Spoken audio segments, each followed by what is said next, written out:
Beto O'Rourke, one of the challenges of the resignation of a politician is it actually requires some modicum, an ounce or two at least, of honor, as Richard Nixon showed when he resigned the presidency. And part of his resignation was he knew that he would be convicted in an impeachment trial in the Senate.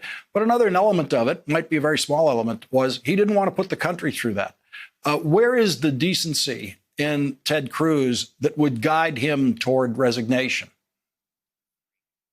You knew he had none when Donald Trump, as a candidate, insulted his wife, falsely claimed that Ted Cruz's father took part in the assassination of JFK, only to see Ted Cruz do everything he could to support Donald Trump, support a man who put kids in cages, who caused the deaths of children on the U.S.-Mexico border, who separated families, who inspired a gunman to drive 600 miles and kill 23 people here in El Paso, Texas, a little more than a year ago. Ted Cruz stood by his side all the while, hoping to ride that Trump tiger of the Trumpist core all the way to the White House in 2024.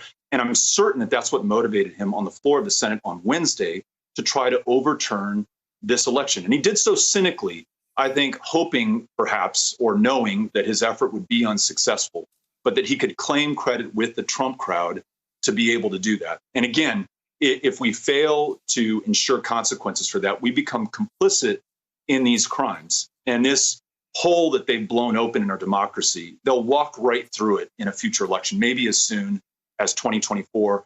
Lawrence, it's not enough that Joe Biden's about to be sworn in on the 20th, as grateful as I am for that fact.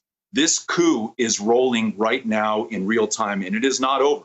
And the people of Texas are in harm's way when the president of the United States comes here, and he's sure to rile up his supporters to bring danger to the Rio Grande Valley, a part of our country that has seen so much death due to COVID, and this president's failure in leadership, the horrors of family separation, and the inhumane treatment of immigrants and asylum seekers. To add all of that up, and then this insult of the president in his last days coming here, he absolutely should not come here. And we should do everything in our power to make sure that his visit is as brief as possible and as safe as possible for the people of the Rio Grande Valley who've already gone through way too much here.